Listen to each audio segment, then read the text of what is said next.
Assalamualaikum warahmatullahi wabarakatuh. Baik, di sini perkenalkan saya dengan Dr. Wulan. Jadi kita akan mulai introduction untuk lab anatomi yang pertama, yaitu tentang general lab of anatomy.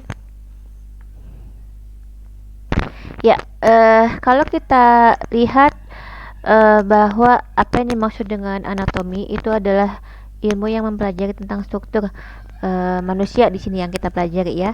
Dimana kalau kita belajar struktur itu kita pasti akan belajar makro dengan mikro. Makro anatomi itu adalah anatomi yang dimaksud itu mempelajari struktur-struktur yang terlihat oleh mata kita secara langsung, dan nanti kita akan belajar juga mikroanatomi yang ini merupakan struktur yang bisa kita lihat dengan skala mikroskopis secara sel ya. Nah, selanjutnya kita akan melihat bahwa topik yang ada di lab kali ini adalah berisi tentang terminologi anatomi.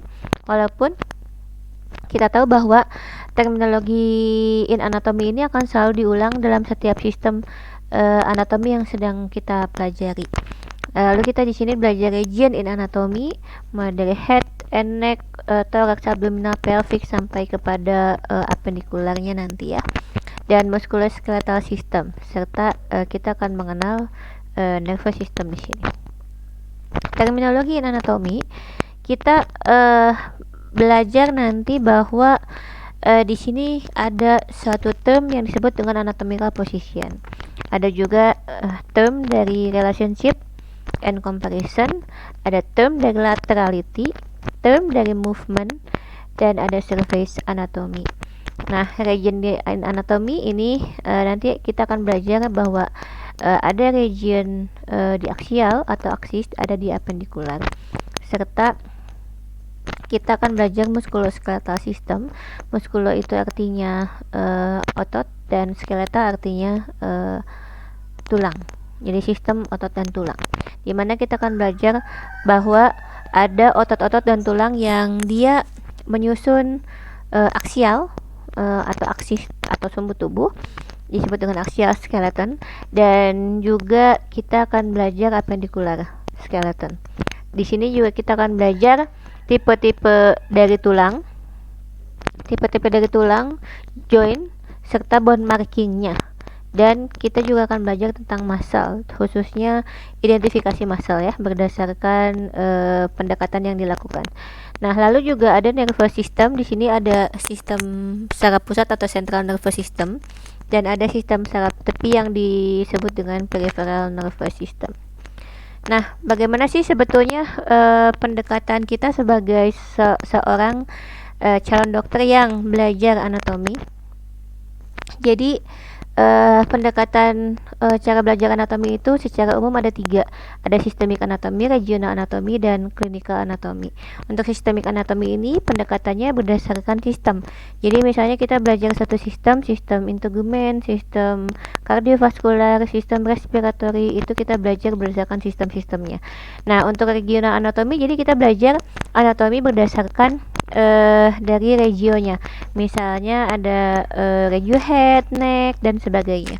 Lalu untuk clinical atau apply anatomy ini yang belakangan ini bisa dikatakan ini primadona ya. Jadi yang memang kita gunakan apply anatomy ini berdasarkan clinical science. Jadi kita belajar anatomi nanti disesuaikan dengan klinisnya, sehingga diharapkan lebih cepat kita dalam belajar anatomi itu. Nah, adapun textbook yang menggunakan clinical atau apply anatomy ini adalah Moore dan Snell, serta buku-buku yang lain. Namun yang biasa kita gunakan itu yang 2 itu. Oke, untuk terminologi yang pertama adalah kita akan belajar tentang anatomical position. Kenapa sih kok anatomical position begitu diperhatikan dalam anatomi? Kamu bayangkan bahwa kita nanti akan berkomunikasi, kita akan bercerita bahwa ada sesuatu yang terjadi pada pasien kita, di mana tempatnya di suatu tempat yang secara anatomi itu bisa dijelaskan. Misalnya dia ada luka di tungkai bawah, tungkai bawahnya sebelah mana, tungkai bawahnya itu pokoknya sebelah situ, nggak bisa begitu ya. Jadi nanti kita akan punya suatu term, suatu standar bahwa anatomi itu punya standar untuk dokter seluruh dunia. Jadi posisi ini yang menentukan mana atas, mana bawah, mana depan, mana belakang. Karena kalau misalnya kita bicara atas, bawah, depan, belakang itu selalu sifatnya itu dia tidak standar ya. Jadi depannya depan mana gitu kan, dalam posisi apa? Dalam posisi berdiri kah, dalam posisi duduk kah, dalam posisi berbaring kah gitu kan. Kalau posisi berdiri yang menjadi atas, ketika berbaring jadi depan gitu kan. Nah, jadi akan tidak standar. Nah, distandarkanlah dalam suatu posisi anatomi. Lalu kalian juga akan belajar nanti topografi dan lokasi. Dalam anatomi misal kita akan menunjuk suatu organ. Organ ini lokasinya di mana? Misal gini ya, kita akan mencari organ lambung. Organ lambung ini adanya di mana? Di regio abdomen. Oke, di regio abdomen. Lokasinya gitu kan, regio abdomen regio sebelah mana gitu kan. Nanti kita akan tahu bahwa dia di epigastrik gitu kan, epigastrik regio. Nah, secara topografi bisa kita jelaskan. Jadi kalau topografi itu menjelaskan organ-organ yang paling dekat sampai yang paling jauh. Oke, kalau begitu dekat apa? Lambung. Dia dekat dengan duodenum gitu kan. Dia ujung dari esofagus gitu. Nah, jadi dari situ kita lihat bahwa lokasi dan topografi ini menunjukkan suatu tempat itu. Kalau lokasi berdasarkan memang lokasinya, kalau topografi berdasarkan organ-organ yang dekat dengan dia.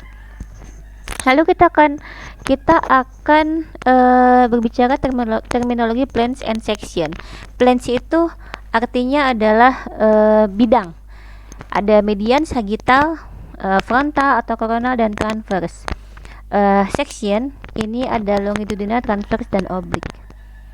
Oke, task yang pertama atau tugas yang pertama adalah silakan kalian buat video yang menunjukkan peragaan dan deskripsi posisi anatomi atau anatomical position.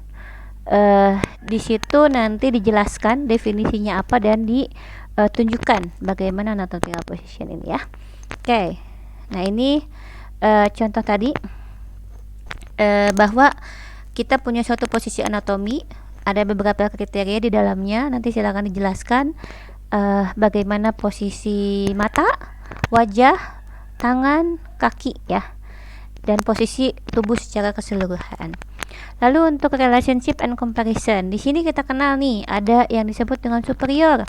Ketika sudah dalam posisi anatomi, kita mengenal ada superior dan inferior, gitu kan. Superior dia menuju ke head atau menuju ke atas, inferior dia menuju ke bawah. Lalu kita ada kenal dengan medial dan lateral. Ini adalah sumbu tengahnya, medial mendekati sumbu tengah, lalu lateral menjauhi sumbu tengah. Lalu ada proximal, ada distal. Proximal, distal juga sama. Ini dari limb ini mana yang lebih mendekati sumbu tubuh, mana yang lebih menjauhi sumbu tubuh. Gitu ya. Jadi kalau kita lihat untuk relationship and comparison ini selalu ada comparisonnya. Jadi gini, misalnya kita akan membicarakan relationship dari toraks dengan abdomen dan comparisonnya bagaimana. Jadi toraks ini lebih superior dibanding dengan abdomen, dan abdomen ini lebih superior dibanding dengan pelvic. Pelvic lebih inferior dibanding dengan abdomen. Abdomen lebih inferior dibanding dengan toraks ya. Nah, lalu bagaimana dengan plane ini nih? Ini adalah plane atau bidang. Bidang yang membagi ya. Bidang yang membagi. Untuk bidang yang membagi di tengah-tengah ini adalah medial plane. Kalau kita geser lagi, kalau kita geser membagi kanan dan kiri, ini disebut dengan sagittal plane ya. Sagittal plane. Median plane juga sebetulnya punya nama lain, yaitu median sagittal plane. Lalu ini adalah plane yang membagi antara depan dan belakang. Ini disebut dengan coronal plane. Nanti ada yang membagi atas dan bawah disebut dengan transverse plane. Ini adalah sectionnya atau potongannya. Jadi kalian akan menemukan banyak potongan seperti ini di buku anatomi. Nanti diidentifikasi dulu itu adalah sectionnya jenisnya apa. Apakah dia sagittal section? Kalau sagittal section berarti membagi kanan dan kiri. Apakah dia coronal section? Berarti membagi depan dan belakang. Apakah dia transverse section? Berarti dia membagi atas dan bawah. Ini adalah contoh untuk transverse section. Oke, ini adalah untuk relationship and comparison. Kita kenal ada superior, inferior, superficial, deep, medial, lateral, anterior, posterior, dan ada proximal dan distal. Oke, untuk task yang kedua, buatlah video tentang relationship and comparison. Terangkan konsep proximal distal pada regio tangan, hand, dan lengan atau arm. Anak kedokteran nggak boleh salah antara tangan dengan lengan ya, antara hand dengan arm itu tidak boleh salah, dan antara leg dengan foot, kaki dengan tungkai, anak kedokteran tidak boleh salah. Oke, sekarang kita bicara tentang laterality. Laterality ini menunjukkan bahwa suatu daerah yang dia terpengaruh oleh suatu sistem saraf yang dimana bisa kita lihat pada suatu kondisi patologis atau suatu kondisi sakit ini melibatkan ekstremitas atas dan ekstremitas bawah atau upper limb dan lower limb, sehingga di sini kita kenal dengan laterality. Jadi nanti di laterality ini kita kenal ada 4 jenis laterality, ada bilateral, unilateral, ipsilateral, dan kontralateral. Oke, nanti silahkan ya, kita lihat di sini ada laterality. Misalnya ada yang tangan kanan dengan tangan kiri, atau tangan kanan saja atau tangan kiri saja, kaki kanan saja, kaki kiri saja, tangan kanan dengan kaki kanan, tangan kanan dengan kaki kiri, tangan kiri dengan kaki kanan, dan sebagainya. Nah, di sini kalian diminta untuk task yang ketiga, buatlah foto bersama dengan seseorang yang ada di rumah sebagai model. Dengan konsep laterality ipsilateral, pakaikan kaos kaki pada tangan dan kaki yang dimaksud. Ya, jadi ipsilateral. Oke, selanjutnya adalah movement. Movement, kita sehari-hari bergerak. Gerakan kita sebetulnya itu selalu adalah gerakan kombinasi dari gerakan dasar. Sementara ini adalah gerakan dasar yang harus kalian tahu. Jadi gerakan dasar ini melibatkan tulang, otot, saraf, dan pembuluh darah. Di mana gerakan dasar ini ada beberapa hal yang harus kalian pahami berdasarkan arah. Nanti juga kalian bisa lihat kriteria dari sudut yang dibentuk dan sebagainya. Jadi kita kenal gerakan dasar ada flexion, extension, dorsiflexion, plantar flexion, abduction, adduction, dan sebagainya. Untuk teks yang keempat, ini tolong buat video dan peragakan contoh gerakan dasar di bawah ini. Ya, sumbernya ada di Moore dan di buku Snell. Silahkan nanti kalian lihat. Oke, selanjutnya kita akan berbicara mengenai surface anatomy. Dalam surface anatomy ini, kita akan melihat bahwa ternyata ada struktur-struktur di bawah kulit yang struktur itu bisa kita proyeksikan atau bisa kita imajinasikan sesuai dengan tanda yang muncul pada permukaan. Jadi apa saja sebetulnya yang bisa kita perkirakan yang ada struktur yang ada di bawah kulit itu? Ada bones atau tulang, ada muscle, dan ada organ. Bagaimana cara kita untuk mengetahuinya? Bisa dengan anatomical position, atau bisa dengan merelaksasikan otot atau mengkontraksikan otot. Jadi kita tidak perlu membelah atau membuka kulit untuk mengetahui struktur yang ada di dalamnya. Contohnya ini adalah untuk regio pelvis. Ini adalah tulang pelvis ya. Ini adalah tulang pelvis, pelvic bone. Nah, bagaimana sebetulnya cara kita mengidentifikasi bagian dari sini, bagian dari anterior superior iliac spine? Perlukah kita membuka daerah ini untuk melihat dalamnya? Tidak perlu. Kita cukup melihat atau meraba daerah dari anterior superior iliac spine. Ini yang paling menonjol. Silahkan raba masing-masing, pasti ada ya. Oke. Nah, selanjutnya ini adalah kalau kita lihat surface anatomy di daerah punggung atau back region. Di sini kita lihat bahwa ada suatu lekukan yang sebetulnya dia menunjukkan primary thoracic region. Jadi ini menunjukkan primary curvature dari thoracic region gitu. Oke, selanjutnya ini adalah contoh untuk otot. Jadi kalau misalnya kita ingin mengidentifikasi otot trapezius ya. Jadi bagaimana caranya? Caranya adalah tentu saja kita minta pasien untuk mengkontraksikan otot trapezius supaya dia bisa terlihat. Nah, ini pada kondisi relaksasi kan tidak begitu terlihat, tapi begitu dia angkat tangannya, lengannya diangkat, terus lengan bawahnya diangkat lebih tinggi lagi, kita akan melihat bahwa bahwa ini adalah trapezius muscle tanpa kita harus membukanya. Itu untuk surface anatomy ya. Nah, ini adalah task yang kelima. Task yang kelima, silakan buat video dengan bantuan orang di rumah sebagai model. Pilih satu regio, tunjukkan 2 surface anatomy dan penjelasannya. Jadi kalian pilih satu regio dan silahkan tunjukkan 2 surface anatomy dan jelaskan. Oke, region in anatomy. Di sini kita kenal bahwa ada beberapa regional anatomy. Jadi kita kenal ada aksis atau sumbu tubuh atau bagian utama dari tubuh dan apendikular atau tambahan. Nah, aksial terdiri atas ini dan apendikular terdiri atas ini. Ini adalah aksial atau aksis tubuh. Dimana kenapa disebut aksis atau sumbu atau bagian utama?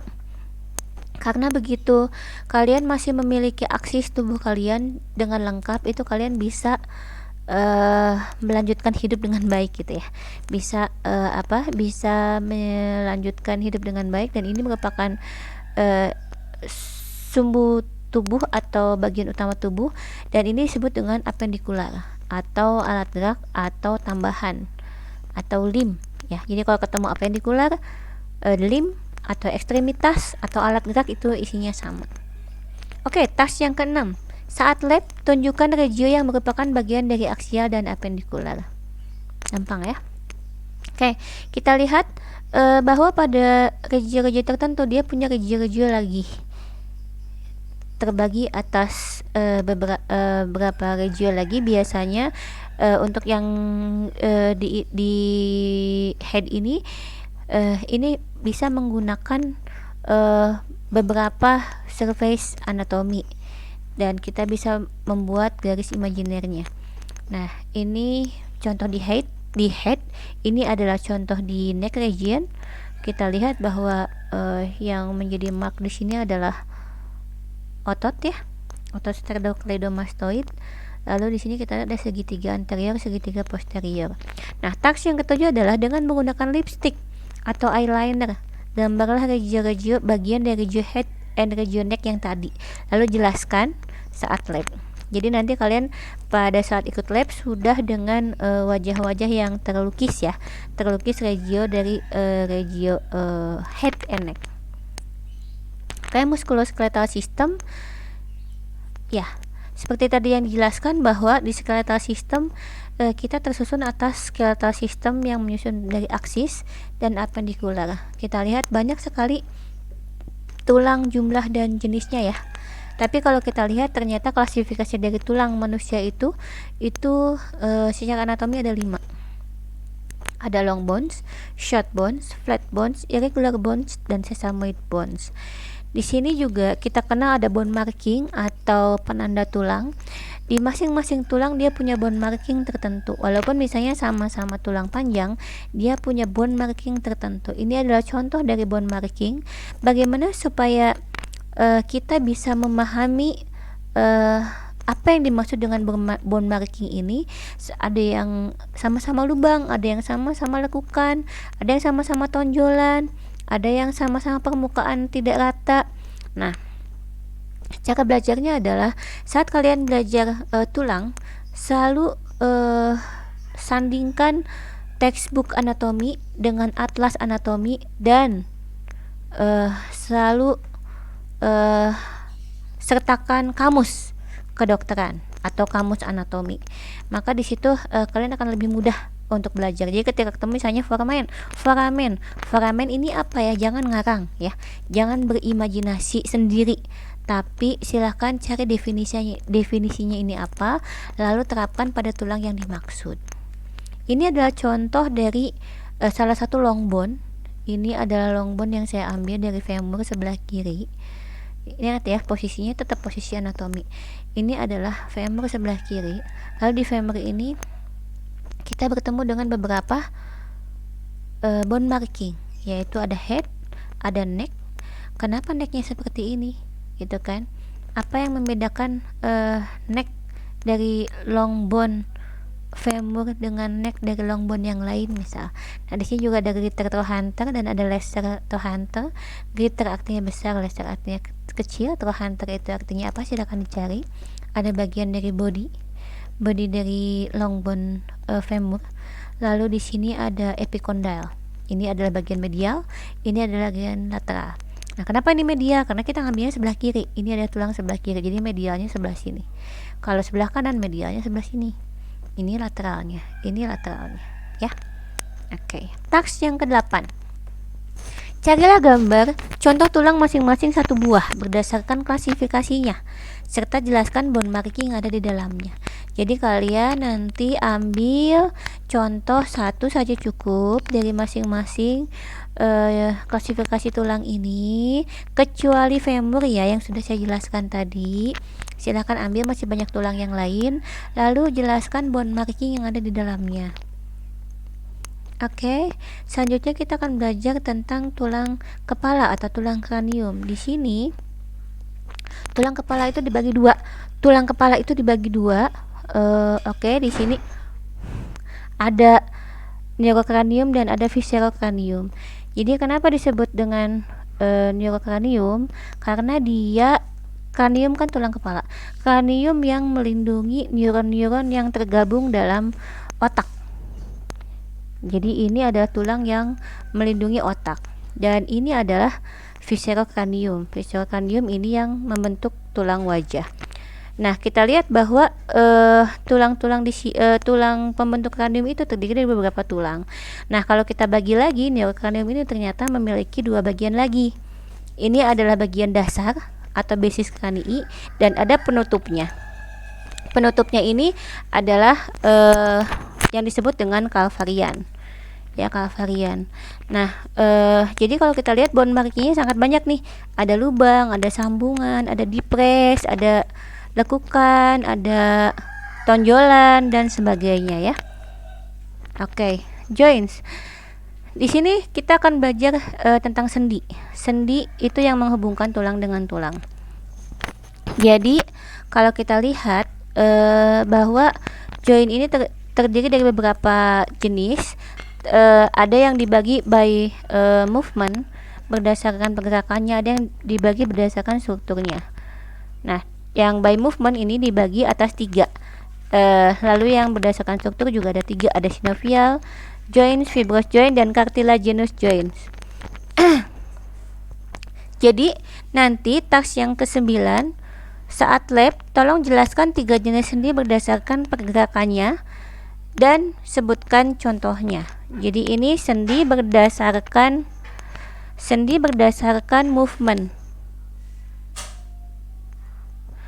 Oke, selanjutnya ini adalah synovial joint.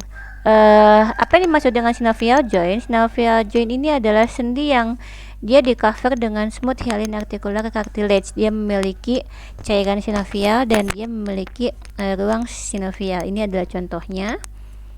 Oke. Nah, ini adalah fibrous joint.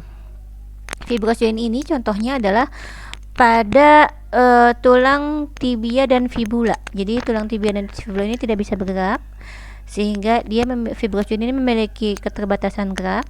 Dan ini contoh lainnya adalah sutura yang menghubungkan dua tulang kranium. Kalian bayangkan kalau misalnya tulang ini bisa bergerak, isinya mungkin akan keluar. Untungnya kalian tidak diciptakan seperti itu ya. Oke, selanjutnya ada cartilaginous joint. Di sini ada dua tipe, ada yang primary dan secondary. Ini berdasarkan usia. Kalau yang primary yang masih anak-anak disebut dengan synchondrosis, dan kalau untuk yang sudah dewasa kita sebut dengan symphysis. Oke, selanjutnya kita ke muscular system. Di sini kita belajar ada skeletal striated muscle, ada cardiac striated muscle, ada smooth muscle. Nah, sebetulnya ini otot berdasarkan tipe selnya. Dan yang akan kita pelajari di sini adalah skeletal striated muscle atau otot rangka. Nah, bagaimana cara kita mengidentifikasi otot rangka sebetulnya? Cara kita mengidentifikasi otot rangka itu dengan 3 hal. Bisa dengan bentuknya, dengan attachment atau cara dia menempel, dia menempelnya di mana, dan by function. Oke. Nah, untuk ini adalah contoh otot yang berdasarkan bentuknya. Berdasarkan bentuknya ada contoh di sini adalah ada otot yang bentuknya dia sirkular ya. Ada yang sirkular, terus kalau kita lihat kenapa sih kok dia disebut dengan orbicularis oculi? Karena kalau kita lihat dia seperti bulan yang mengitari bumi ya, orbit, kayak yang bulan yang mengorbit atau berputar-putar di sekitar okuli. Okuli ini artinya adalah mata. Jadi ini adalah otot yang mengitari mata. Lalu selanjutnya adalah otot yang dinamakan berdasarkan tempat melekatnya. Ini kalau kita lihat ada otot yang namanya adalah sternocleidomastoid muscle. Kenapa dinamakan sternocleidomastoid? Karena dia menempel pada sternum, cleido atau clavikula, dan tulang mastoid. Jadi ini penamaan otot berdasarkan attachment. Lalu selanjutnya ini adalah penamaan otot berdasarkan pergerakannya. Jadi ini adalah contoh otot yang nanti akan memfleksikan atau sebagai flexor. Tadi kalau kita ingat lagi tadi ada movement fleksi ya. Nah, ini adalah otot yang memfleksikan antara carpi dengan radial. Jadi berarti yang mendekatkan carpus dengan radial. Dan di sini adalah ada yang mendekatkan dengan carpus dengan ulna, dengan tulang ulna. Oke. Nah, task yang ke-10. Jadi carilah gambar otot rangka yang diberi nama berdasarkan bentuk, tempat menempel, dan pergerakannya masing-masing 2 selain yang tadi saya sebutkan, lalu jelaskan saat lab.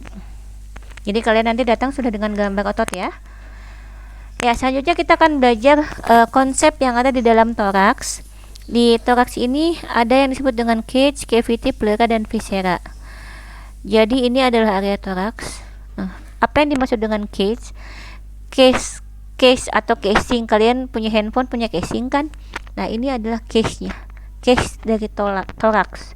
Jadi ini adalah case yang terbentuk dari tulang-tulang yang ada di toraks. Kita lihat ada sternum, ada ribs, dan ada vertebrae ya. Jadi ini adalah yang membentuk case yang membentuk toraks. Lalu di sini ada isinya.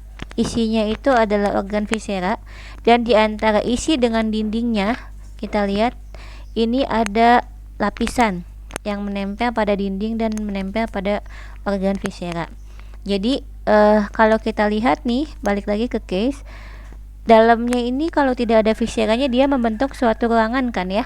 Nah, itulah yang disebut dengan cavity atau thoracic cavity atau ruangan dalam toraks.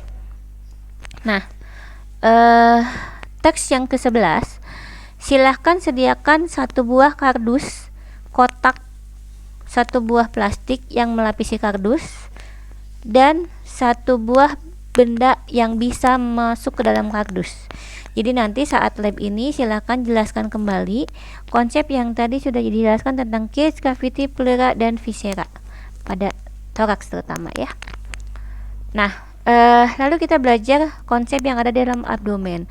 Abdomen memiliki kuadran dan regio, memiliki cavity, peritoneum, dan viscera. Ini adalah area abdomen. Kalau kita lihat abdomen dengan toraks, kan dia ada pembatasnya ya. Pembatasnya adalah ini, diafragma. Tapi kalau kita lihat toraks, abdomen dengan pelvic, kita lihat bahwa tidak ada pembatas antara abdomen dengan pelvic. Jadi beberapa literatur dia mengatakan bahwa ini adalah rongga abdominopelvic atau abdominopelvic cavity. Nah, ini ya, kita lihat nih, abdomen dengan pelvic dia seperti tak berbatas, tapi dengan toraks dia ada batasnya. Oke. Nah, selanjutnya kita juga akan melihat bahwa abdomen memiliki kuadran dan regio. Jadi kuadran dan regio ini kita buat sendiri berdasarkan garis imajiner yang kita tentukan. Contohnya pada regio ini, pada kuadran ini kita membagi garis midline dan dia dibagi dengan garis transvers yang dibentuk setinggi umbilikus. Kita dapatkan ada 4 kuadran. Kuadran kanan atas, kiri atas, kanan bawah, dan kiri bawah. Nah, ini adalah regio yang dibentuk oleh garis imajiner. Silakan nanti dicari siapa saja garis imajiner pembentuknya, maka surface anatomi apa yang digunakan gitu. Lalu nanti kita akan menemukan 9 regio. Nah, kenapa sih kita kok harus membagi regio-regio ini? Karena ternyata pada saat nanti kita sudah menjadi dokter, kita akan melihat bahwa regio ini nanti relevan dengan yang ada di bawahnya. Contohnya pada kasus appendicitis atau kasus dengan radang appendix itu adalah radang usus buntu. Kenapa pasien selalu mengeluhkan nyeri di regio perut bagian bawah sebelah kanan? Karena memang posisinya di sana, ya kan? Kalau kita lihat dia posisinya di sana, appendix. Oke. Nah, selanjutnya kita akan belajar tentang peritoneum. Seperti yang tadi kita belajar tentang pleura, bahwa di sini ada satu lapis yang melapisi bagian dinding dan melapisi bagian organ visceranya. Nah, ini menunjukkan bahwa pada rongga abdominopelvis dia dilapisi oleh suatu peritoneum yang sama. Oke. Jadi task yang ke-12, silahkan kalian sediakan satu buah balon yang biasa digunakan untuk ulang tahun, balon latex atau balon karet ya. Nah, balon itu nanti saat lab kalian tiup, lalu pegang dengan tangan kiri. Setelah nanti kalian tutup balonnya, kalian pegang dengan tangan kiri. Nah, seolah-olah tangan kiri kalian itu sebagai dinding abdomen. Jadi ini balonnya, seolah-olah kalian sebelah kiri ini sebagai fiksasi dari dinding abdomen. Lalu kepalkan tangan kanan dan tinju perlahan balon. Analogikan tangan kanan itu sebagai organ viscera, ya kan? Ini organnya. Jadi kalian masukkan tinjukan pelan-pelan ke dalam balon. Nah, nanti dari situ tolong dijelaskan konsep peritoneum parietal dengan visceral. Jadi peritoneum parietal yang sebelah mana dia menempel ke mana, dan peritoneum visceral sebelah mana dia menempel ke mana. Nah, setelah tadi kita belajar peritoneum yang dia menempel ke dinding dan menempel ke organ, kita akan belajar bahwa ternyata peritoneum itu kan satu lapis besar ya, dan dia berlekuk-lekuk. Jika peritoneum ini bertemu dengan peritoneum yang lain dan dia bersatu menjadi 2 lapis, pada saat pembentukannya dia akan berubah nama menjadi mesenterium. Nah, ini dia akan menjadi mesenterium. Ini adalah 2 lapis peritoneum. Ini yang melapisi ke sini juga peritoneum, yang melapisi ke sini juga peritoneum. Yang berlekuk-lekuk juga ini peritoneum. Nah, lalu kalau misalnya peritoneum yang 2 berlapis itu ternyata diisi oleh lapisan atau jaringan lemak, nah dia akan berubah menjadi omentum. Omentum ini menempel pada gaster atau pada lambung, di kurvatura atau di lekuk lambung yang besar dan yang lekuk lambung yang kecil. Ini disebut dengan yang menempel pada laser curvatur disebut dengan laser omentum, yang menempel pada greater curvatur disebut dengan greater omentum. Ini seperti apron ya. Kalau kita melakukan diseksi atau kita membuka orang yang masih hidup, kita melihat bahwa peritoneum ini dia shiny ya, bersinar, berkilau ya. Lalu di peritoneum juga ada yang kita sebut dengan ligamen. Walaupun secara definisi kita lihat bahwa ligamen itu adalah sesuatu yang mengkoneksikan, yang menghubungkan dua organ atau tulang atau cartilage. Lalu dia tadi folded atau thickened dari peritoneum yang merupakan viscera abdomen, dan dia juga nanti perubahan dari fetal arteri. Pada saat nanti kamu di tingkat 3 di sistem reproduksi, kamu akan ketemu bahwa ada ligamen yang berubah dari fetal arteri, lalu ada ligamen like structure. Nah, peritoneum juga ada yang dia menghubungkan dua organ atau menggantung organ.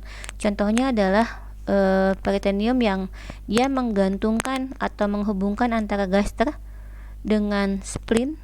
Ini disebut dengan gastrosplenic ligament. Nah, di sini juga ada yang menghubungkan antara spleen dengan renal atau ginjal, disebut dengan splenorenal ligament. Oke, selanjutnya kita akan belajar di pelvis. Pelvis di sini yang harus kalian pelajari bahwa dia ada pelvis yang disebut dengan pelvic girdle, ada yang disebut dengan greater dan lesser pelvis, cavity of pelvis atau pelvis cavity, ada inlet, outlet, dan wall, ada viscera, ada ligamen, dan ada pouch. Nah, task yang ke-13, sediakan satu buah corong, ukurannya bebas. Yang penting bisa kalian pakai untuk peragaan nanti saat lab. Satu buah lakban bening, satu buah benda yang dapat mengisi corong. Benda yang mengisi corong ini tidak perlu bisa melewati corong, yang penting dia bisa ada di dalam corong, masuk ke dalam corongnya. Jadi bendanya jangan lebih besar daripada corongnya. Lalu lakban ini ditempel pada benda dan corong tersebut. Nah, saat lab nanti dengan menggunakan corong, tolong jelaskan konsep dari pelvic girdle, greater dan lesser pelvic cavity, pelvic inlet, outlet, dan wall, viscera pelvic, ligamen, serta pouch. Nih, jika kita lihat ini adalah pelvic bone ya.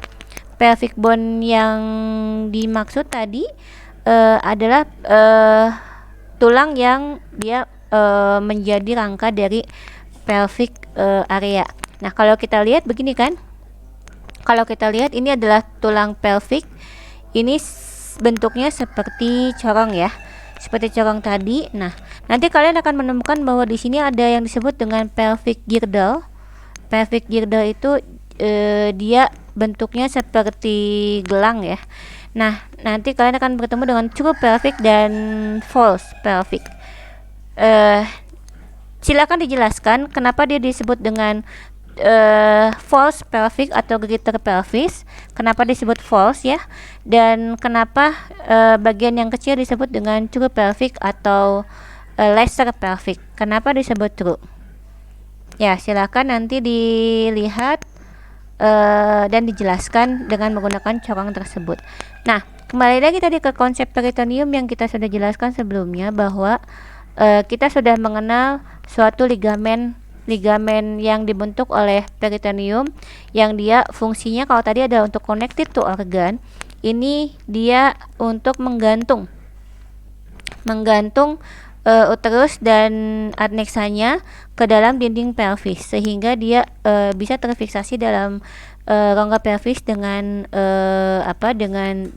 baik ya, dengan baik. Nah, nanti silahkan konsep ligamen ini dijelaskan dengan menggunakan benda dan lakban yang tadi sudah disiapkan. Nah, ini adalah konsep terakhir dari pouch, dari peritoneum maksud saya. Nah, peritoneum kan tadi dia akan ada di sepanjang abdominopelvis. Di sepanjang abdominopelvis. Nah, kita lihat bagian yang paling bawah ini dia akan melekuk. Pada laki-laki dan perempuan ini akan ada perbedaan lekukan. Nah, lekukan ini kan seperti pouch ya. Nah, ini dibentuknya oleh peritoneum. Jadi nah ini yang disebut dengan Douglas pouch atau rectum dan uterine. Recto uterine pouch. Kalau yang di sini pouch yang di sini itu antara uterus dengan bladder atau vesica urinaria, sehingga ini disebut dengan vesico uterine pouch. Jadi kalau ini recto uterine pouch, kalau ini adalah vesico uterine pouch.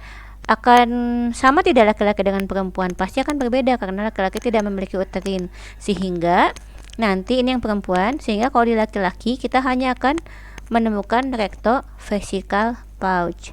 Jadi yang terlahir sebagai laki-laki jangan berharap jadi perempuan ya, karena secara struktur pouchnya saja akan berbeda, dan pouch ini tidak bisa dibentuk sendiri gitu. Dan perempuan pun sama, jangan berharap menjadi laki-laki karena pouchnya saja berbeda. Oke. Nah, ini perbedaan pouch pada laki-laki dan perempuan. Kalau laki-laki berarti memiliki satu pouch, rectum, dan di antara rectum dan vesica, rectovesical pouch. Kalau perempuan dia memiliki dua pouch. Ada recto uterine pouch antara rectum dengan uterin, dan ada vesico uterine pouch. Oke, selanjutnya kita belajar nervous system, di mana sistem saraf ini terbagi atas dua, ada sistem saraf pusat atau central nervous system dan peripheral nervous system atau sistem saraf tepi. Di sini kita lihat bahwa siapa saja sih sebetulnya bagian dari central nervous system dan peripheral nervous system. Di teks 14 ini dengan menggunakan gambar di samping, saat lab jelaskan bagian central nervous system dan peripheral nervous system. Ini adalah bagian sentral sampai ke sini, ya kan? Yang keluar dari sini adalah periferalnya. Jadi ini adalah sentralnya, nih, ini adalah sentralnya dari otak sampai ke spinal cord atau medulla spinalis. Ya, dari sini nanti akan keluar cranial nerves dan akan keluar spinal nerve, ya. Jadi jangan tertukar antara spinal nerve dengan spinal cord. Oke, bagaimana sih sebetulnya untuk bagian kepala ini yang keluar? Tadi masih ingat di dalam basis kranii kita sudah ketemu dengan lubang-lubang. Nah, ini salah satu fungsinya adalah untuk keluar saraf di lubang-lubang tersebut. Nah, bagaimana sebetulnya sistem saraf tepi pada daerah spinal bisa keluar? Nah, ini adalah tulang vertebrae. Tulang vertebrae kita kan ada banyak, cari ya, ada berapa tulang vertebrae punya kita. Nah, jadi tulang vertebrae ini dia akan tersusun seperti ini. Kalau kita lihat dari atas, ya kan? Kalau kita lihat dari atas, ini adalah bone marking untuk tulang vertebrae. Nah, yang penting di sini adalah di sini dia punya foramen vertebra atau vertebral foramen. Ini adalah lubang yang ada dalam tiap satu tulang vertebrae, dan dia akan membentuk alignment kan. Dia akan membentuk dia akan menyusun, terus nanti dia akan menjadi suatu kanalis vertebrae, atau nanti menjadi rongga atau ruangan atau saluran vertebrae. Nah, ini isinya adalah sistem saraf pusat yang tadi kita sebut dengan medulla spinalis atau spinal cord. Ini ya, spinal cord sini. Oke. Nah, ini dia ada di dalam vertebral foramen. Bagaimana dia keluar menjadi spinal nerve? Gitu kan. Nah, kita lihat dari samping, ini adalah dua tulang vertebrae. Dua tulang vertebrae. Masing-masing tulang vertebrae ini kalau kita lihat dari samping, dia punya satu bone marking yang disebut dengan notch atau lengkungan, ya. Nah, notch ini karena ini adalah bagian dari tulang yang atas. Ini juga nih, ini adalah bagian dari tulang yang bawah. Dia punya inferior notch. Ini inferior notch karena dia kan di bawah, dan ada superior notch. ini juga punya superior notch. Jadi kalau kita lihat, ini ada dua tulang vertebrae, tulang vertebrae yang pertama dengan tulang vertebrae yang kedua. Inferior notch dari tulang vertebrae yang pertama dengan superior notch dari tulang vertebrae yang kedua, ini akan membentuk suatu foramen atau lubang yang disebut dengan intervertebral foramen. Nah, disinilah keluar sistem saraf tepi yang disebut dengan spinal nerve. Oke, nah bagaimana cerita tentang kejepit ini nih di antaranya. Jadi kalau misalnya beban makin berat, badan makin berat, segala macam makin berat, ini bisa keluar. Inti dari intervertebral di sini bisa keluar dan dia bisa menghambat atau dia bisa menekan spinal nerve yang keluar. Oke, terima kasih. Kira-kira sampai situ, di sini ya untuk pertemuan yang pertama di lab yang pertama kita untuk tasknya. Silakan kerjakan dengan sebaik-baiknya. Jika ada pertanyaan silakan kalian simpan di kolom komen, insya Allah nanti saya jawab. Lalu kita akan bertemu nanti di lab berikutnya bersama dengan fasilitator kalian. Oke, baik, terima kasih atas perhatiannya. Semoga kalian bisa belajar dengan baik, semoga bisa menjadi dokter yang baik, pintar, cerdas, dan berbudi luhur tentu saja, baik hati ya. Oke, terima kasih atas perhatiannya. Kurang lebihnya saya mohon maaf. Introduction ini saya tutup dengan membaca hamdalah alhamdulillahirabbil alamin. Assalamualaikum warahmatullahi wabarakatuh.